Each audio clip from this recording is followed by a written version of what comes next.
Welcome again. और जबरदस्त अभी हमने टैब्लो देखा, बहुत अच्छा लगा। और अब मैं एक बार फिर अपने जो है खूबसूरत से गेस्ट की जानिब जा रही हूँ, डॉक्टर वली मुगनी साहब, और ये है retired group captain Pakistan air force. Welcome again sir. Thank you. और बात करेंगे ऑफ कोर्स एक नया, जैसे भी आपने देखा, जोश, वलवला, खून गर्म जोश होती है ना, पाकिस्तान के लिए कुछ करना है। तो आप आने वाली नौजवान नस्ल के लिए आप क्या पैगाम देना चाह रहे हैं, या क्या कहते हैं किस तरह वो अफवाज पाकिस्तान में शामिल हो?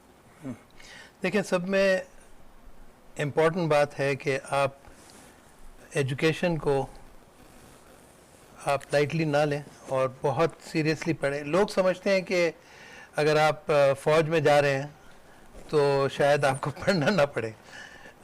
बिलखुसूस मैं एयरफोर्स का बताता हूँ, और यही चीज़ आर्मी में भी है और नेवी में भी है कि जब आप जाते हैं तो आजकल हर चीज़ टेक्नोलॉजी इंटेंसिव हो गई है। ठीक। यानी आज से 50 साल पहले ज़्यादा टेक्नोलॉजी नहीं थी, लेकिन आजकल क्योंकि टेक्नोलॉजी इतनी ज़्यादा हो गई तो आपको पढ़ना भी ज़रूरी हो गया, बहुत ज़रूरी। तो ये एक ऐसी चीज़ है, मैं यंगस्टर्स को बताता हूँ कि जो कोई भी जज्बा रखते हैं और शौक़ रखते हैं, इसमें आपको मज़ा भी है और आपको इज़्ज़त भी है, इसमें पैसा भी है, और इसमें मज़े की बात यह है कि यू विल एंजॉय वर्किंग। जिस तरह हम लोग जहाज़ उड़ाते हैं, ये वाहिद प्रोबेबली दुनिया का एक फाइटर फ्लाइंग पर्टिकुलरली एक वाहिद प्रोफेशन है जिसमें अगर मुझे कहा जाए कि आपको कुछ नहीं दिया जा रहा है, no money, nothing, just food and shelter, I will be more than happy to do it again. और तो ये एक जज्बा है, और ये मैं मेजॉरिटी ऑफ द, मतलब हर एक के लिए शायद कहना मुश्किल होगा, लेकिन मेजॉरिटी जो है वो इसी जज्बे से जाते हैं और यही जज्बा रखते हैं कि हम अपनी जान भी दे देंगे, लेकिन ये इतना ज़्यादा it gets into your blood, जिसको कहते हैं ना, बिल्कुल बिल्कुल, खून के अंदर हमारा ऐसा लगता है कि बिल्कुल। तो मैं यंगस्टर्स को ये कहूँगा कि एविएशन स्पेसिफिक एजुकेशन जो एयरफोर्स में जाना चाहते हैं और जो दूसरे फोर्सेस में जाना चाहते हैं, वो लोग भी अपनी पढ़ाई को ऊपर कंसंट्रेट करें और अपनी सेहत का भी ख्याल रखें ऑब्वियसली। तो ये एक कॉम्बिनेशन है आपका फिज़िकल, मेंटल और एजुकेशनल लेवल, ये सारी चीज़ें आपकी एक लेवल के ऊपर होनी चाहिए जबकि आप जा सकते हैं। बिल्कुल। अब आप देखें कि शुरू में जब हम लोग गए थे, तकरीबन बताया जाता है उस वक्त ईस्ट पाकिस्तान और वेस्ट पाकिस्तान था, तो 60,000 लोगों ने अप्लाई किया था।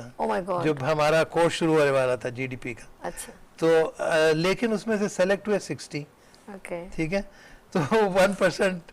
फिर उसके बाद जो हम ग्रेजुएट हुए तो तकरीबन 12 के करीब हुए। सो 0.2% और सो इतने लोग होते। तो उसमें बेसिकली ये कि जितने लोग अप्लाई करेंगे उतनी बेहतर आपके पास फोर्स अवेलेबल होगी। जाहिर है कि उसमें से सिलेक्शन होगी, और यही वजह है कि जब कभी भी हम लोगों ने इंटरनेशनल लेवल पे कम्पीट किया, हमने बेहतर परफॉर्मेंस किया दूसरों के मुकाबले में।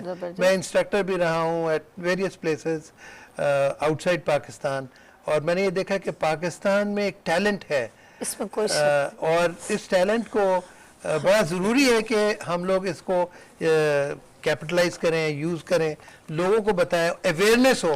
अब ये प्रॉब्लम ये है कि आपके पास अवेयरनेस नहीं होगी तो एजुकेशन भी नहीं होगा।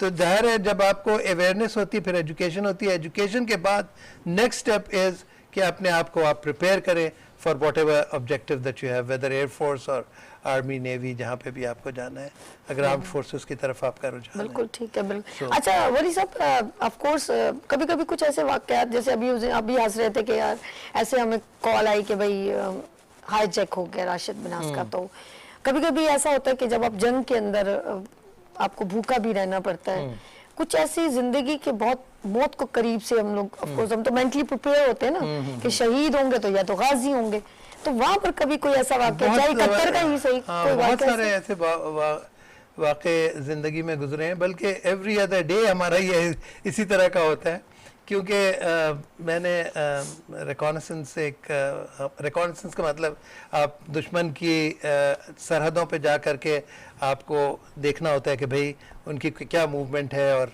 कैमरा से वो फोटोग्राफी करते हैं, इसको रिकॉनेसेंस कहते हैं। तो रिकॉनेसेंस मिशन में आप काफ़ी डीप अंदर भी जाते हैं, डिपेंडिंग अपॉन के कहाँ जा रहे हैं। तो उसमें कई दफ़ा ऐसा होता है कि आपको इंटरसेप्ट किया गया, आपने फिर तो मतलब है आपका एड्रेनलिन जो है ना, ब्लड प्रेशर और ब्रीदिंग रिदम एंड ऑल, ये सारी चीज़ें इंक्रीज लिमिट पे पहुंच जाती हैं। इसी तरीके से मैंने आपको थोड़ा सा जिक्र किया था, जो काहूटा का हम लोग प्रोटेक्ट कर रहे थे, तो रात भर हमारे जहाज़ जो है ऑपरेट करते थे, और उसमें कई दफ़ा ऐसा भी होता था कि कभी इंडियंस की तरफ से या इजराइलीज़ की तरफ से या दूसरे ऐसे इंडिकेशंस होती थी कि वो आ जाएंगे, और आपको तैयार रहना पड़ता था। So that was very very exciting, but at the same time you know it is very जिंदगी का हर एक दिन खूबसूरत यादगार जिसे कह सकते हैं। और जब आप ट्रेनिंग कर रहे होते हैं ना, तो ट्रेनिंग में भी आप इसी तरीके से करते हैं जिस तरह आप एयर कॉम्बैट करते हैं, डॉग फाइट कहते हैं, और फिर इसी तरीके से स्ट्रैफिंग, रॉकेटिंग, बॉम्बिंग वगैरह जब आप करते हैं। कभी ऐसा दिल किया छोड़ के भाग जाऊं यार, बहुत ट्रेनिंग करवाते हैं ये लोग। जवानी में हो नहीं, ऐसा कुछ लोग भाग जाते नहीं, मेरा ख्याल है अगर आप भागने वाले हो ना, तो शायद आपको ISSB में नहीं आएंगे। नहीं, वैसे पनिशमेंट बहुत होती है, मैंने सुना। जी हाँ, वो that is also part of grooming. Okay, ठीक है ना, आपको स्ट्रॉन्ग करने के लिए, स्ट्रॉन्ग करने के लिए, मेंटली, फिजिकली, और आपकी अना तोड़ने के लिए। Oh my God, okay. तो बड़े हम्बल से होते हैं, इसका मतलब है। आप देखें कि कई बहुत अमीर खानदान से भी लोग आते हैं, और उनको फौरन पहले जो है फ्रॉग जंप करवाते हैं। घुटनों पे बच्चों बैठ जाओ, अभी बहुत कुछ कहना है। This is a very very interesting area, profession, और ये it's a full time profession. ये नहीं है कि भाई आप पार्ट टाइम कर लें और काम चल जाएगा, ऐसा नहीं है। आपको दिन और रात, सोते हुए, जागते हुए, हर वक्त आपको अपने प्रोफेशन के बारे में सोचते रहना पड़ता है हर वक्त। अच्छा, एक और चीज़ है, आप लोगों को मेंटली यही प्रिपेयर किया जाता है कि कभी भी सायरन बज सकता है, कभी भी आप होता है, इसी तरह है, बिल्कुल। कभी भी उस पाकिस्तान के लिए आवाज कभी भी आ सकती है, और आपको और होता है, जाना है। Something that happens on a daily basis. मतलब लोगों को पता नहीं होता, बट ईदर इन ट्रेनिंग और इन एक्चुअल ऑपरेशंस आल्सो। बिल्कुल ये बिल्कुल होता रहता है, क्योंकि 8-10 साल जो कि अफगानिस्तान में हमारा एक्टिविटीज थी, उस वक्त तो it was war all the time. जी, हमारे साथ बच्चियां बड़ी प्यारी प्यारी टैबलो के लिए रेडी, आप भी देखिए उन लोगों को। और यहाँ पर मौजूद हैं जौहर कॉलेज स्कूल से हैं, और बड़ी प्यारी प्यारी बच्चियां हैं, कुछ झिलमिलाती। सोहेल राना हमारे बहुत लेजेंड म्यूजिशियन भी हैं, उनका एक खूबसूरत सा सॉन्ग और टैबलो प्रेजेंट करेंगे। ब्रेक नहीं है, सिर्फ अपने टैबलो देखना, और फिर हम वापस आते हैं।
जी नाज़रीन, कैसा लगा आप लोगों को खूबसूरत बच्चियों का प्यारा जिल मिलाता खूबसूरत सा टैबलो। लेट्स सी हम अपने बड़ी साहब से जो है लास्ट मोमेंट, ऑफ कोर्स मैं एक बार फिर ये कहना चाहूँगी कि कैप्टन साहब जो हैं एयरफोर्स को रिप्रेजेंट कर चुके हैं और खूबसूरत उनको कुछ हम कहते हैं कि एजाज़ात से भी अल्लाह पाक ने जो है इनकी अफवाज ने इनको नवाजा है और मुझे बहुत खुशी है अल्लाह पाक इनको सेहत दे और ये हमेशा हमारे लिए इंस्पिरेशन रहे। वली साहब, डॉक्टर साहब ये बताइए कि स्पेशल जो है ऑफ कोर्स आप एयरफोर्स से रेलिवेंट है, फ्लाई और जंग में भी पार्टिसिपेट किया। जब एक हमेशा हर में फौज को जो भी नौजवान होता है जो उसमें जाता है वो हमेशा ये क्यों सोच के जाता है यार, कहते हैं कि अपनी मौत का सुन के बंदा वैसे जरा सब हो जाता है, उसको ये पता चल जाए ना मैं इस घड़ी मर जाऊंगा, वो फीलिंग हमारे अंदर तो नहीं आ सकती। ये उसी में आ सकती है जिसने ट्रेनिंग ली हो, जिसने आपने ग्रुप में बटालियन कहते हैं या रेंज जो भी आप लोगों की एक यूनिटी है, स्क्वाड वगैरह, तो उसमें एक आवाज होती है अल्लाह अकबर, तो बंदा वैसे ही ना वो हो जाए यार ये कुछ होने वाला। तो आप लोग क्या बोलते थे यार बस मर के आना है, बस लड़ के आना है, जीत के आना है, क्या फीलिंग होती है सर जी? बिल्कुल ऐसी फीलिंग होती है, बिल्कुल आपने सही उसकी तर्जुमानी की। कई लोग ऐसे थे 71 वॉर में पर्टिकुलरली जो रिटायर हो चुके थे और फिर उन्होंने वॉलंटरली आए थे और उन्होंने कहा था कि भाई हम पार्टिसिपेट करेंगे।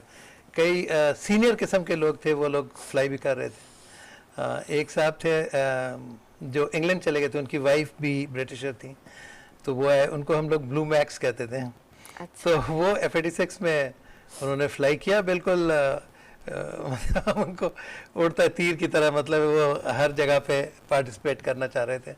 तो ये जज्बा जो है ना देख करके कि ये नहीं कि सिर्फ youngsters, people who are senior, वो लोग भी, और you know everybody was equally participant in the war, mashallah. तो यहाँ पे lower level पे I think we did very well, but obviously strategy और higher level पे और political सारी चीज़ें जो हैं उसको वो एक तरफ है।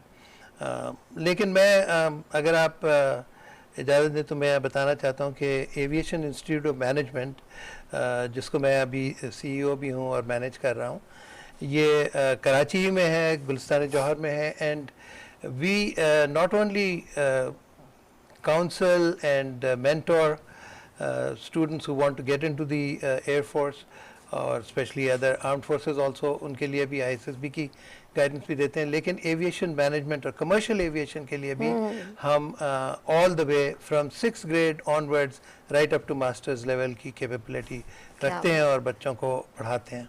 क्या बात है, जबरदस्त। This is something that is going to change the world. और आपको ये जाते जाते मैं ये भी बताना चाहता हूँ कि एविएशन और इकोनॉमी का एक बहुत गहरा ताल्लुक है। ट्रेड, ट्रैवल और टूरिज्म, ये 3 चीज़ें हैं जो एविएशन के बगैर नहीं हो सकती हैं, पॉसिबल नहीं, ठीक है। और इकोनॉमी के पहिए हैं ये तीनों चीज़ें। सो अगर आपका ट्रेड, ट्रैवल, टूरिज्म नहीं होगा, आपकी इकोनॉमी बैठ जाएगी, ठीक है ना। ट्रेड तो ज़रूरी है, ट्रैवल भी ज़रूरी है, और टूरिज्म से आपका आमदनी इसमें बहुत आती है। तो ये एविएशन को तरजीह देना, जिस मुल्क ने भी तरजीह दी है उस मुल्क ने तरक्की की है इकोनॉमिकली ऑल्सो। आप दुबई को देख लें, वहाँ से आप एमिरेट्स और इत्तेहाद को निकाल दें, आप देखें क्या होता है वहाँ पे, एकदम स्लाइड डाउन। सिंगापुर को देख लें, अब इवन टर्की को देख लें। सो एविएशन स्पेसिफिक एजुकेशन जो है हमारे यंगस्टर्स के लिए बहुत ज़रूरी है और इस मुल्क के लिए बहुत ज़रूरी है, इस इकोनॉमिक डेवलपमेंट के लिए बहुत ज़रूरी है। So these are my last few words. नहीं, ये बहुत अच्छी है, लेकिन मैं जाते जाते एक पूछूंगी, जिस तरह क्योंकि आपने हम लोग दिफा पाकिस्तान की बात कर रहे हैं और यौम दिफा की बात कर रहे हैं और 6 सितंबर की बात कर रहे हैं, और ऑफ कोर्स मैं डॉक्टर वली साहब से जाते जाते एक लास्ट इनसे मैसेज लेना चाहूँगी। और लेकिन लास्ट मैसेज से पहले एक है हमारे पास टैबलो, लेकिन इनका मैसेज के बाद हम टैबलो दिखाते हैं आपको लास्ट में और फिर ब्रेक की जाने चलेंगे। लेकिन मैं सर से जाते हुए मैसेज लेना चाहूँगी। गुड मॉर्निंग विद सभी में आप तशरीफ लाए। 1965 की बात हो रही थी, 71 की, आपने भी थोड़ी हल्के फुल्के अंदाज में बात की। अच्छा, ये है अंदर आप लोगों के अंदर थोड़ा सा स्माइलिंग और खुश मिजाजी, जबकि मैं पता डरी हुई थी, मैंने कैप्टन साहब आएंगे ना तो अभी कुछ गुस्से से कहेंगे लड़की एयरफोर्स, मेरे यहाँ पे जहाज उड़ा देने, तुमने मुझे इतना लेट कर दिया। लेकिन आप लोग बहुत ही down to earth and humble एक पैशन, ये एक खूबसूरती मुझे बहुत अच्छी लगी। And salute you and thanks for coming being on show. Thank you. And मैं चाहूंगी प्लीज ये आपका कैमरा है और अपनी आवाम को खूबसूरत सा मैसेज दे फौज पाकिस्तान से रेलेवेंट। देखें, मैं आप लोगों को सबको स्पेशली यंगस्टर्स को ये बताना चाहता हूँ कि आर्म्ड फोर्सेस में जाना एक इंतहाई एक्साइटिंग प्रोफेशन है और आपको there is never a dull moment जिस तरह कहते हैं ना।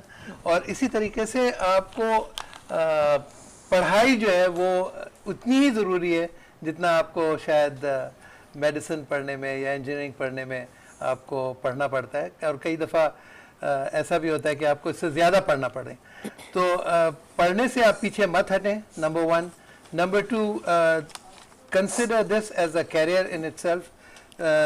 स्पेशली एयरफोर्स को मैं क्योंकि I have spent lot of time over there, so I would strongly recommend कि एयरफोर्स इंतहाई प्रोफेशनल इदारा है और इसका प्रोफेशन में जाना जो है हर एक के लिए एक ऐसी चीज़ है जो कि आपकी ज़िंदगी को चेंज कर देता है। The way you live, the way you look at life is totally dramatically changed. Because आप जब आपको पता है कि आप मौत से हर लम्हे खेल रहे होते हैं, ये नहीं है कि भाई सालों में या कई सालों में एक दफ़ा। ये एयरफोर्स में every day is an exciting day. जब आपका you have a near miss और you have an exciting emergency to handle, और तो ये इस तरीके की ऐसी चीज़ें होती हैं जिससे इंसान का कैरेक्टर जो है वो चेंज हो जाता है। ठीक है, so it is something that will, तो मैं बच्चों को ये भी कहता हूँ दिस में साउंड वेरी कि आपका तकवा भी बेहतर हो जाता है। You know why? नहीं, वैसे मैंने देखा आप लोगों की ट्रेनिंग में आपकी सारी मोटिवेशनल गुफ्तगू बड़े गौर से सुन रही थी। आप लोगों की पूरी लाइफ जो है वो बड़ी ही यूं कहूंगी कि मैनेजेबल हो जाती है आफ्टर रिटायर्ड होने के बावजूद। आप लोगों को पंक्चुअलिटी मिल जाती है, फिटनेस और फिजिकली मेंटली आप लोग बड़े स्ट्रांग हो जाते हैं क्योंकि आप लोगों की बिल्कुल डिसिप्लिन बहुत ज्यादा हो जाता है। तो वो कहते हैं ना हर एक दिन इनका जो है वो फिटनेस का होता है, हर एक दिन इनको जो है वो चैलेंजिंग होता है और वो आप लोग फेस करते हैं और वो आम जिंदगी में भी बहुत जरूरी है।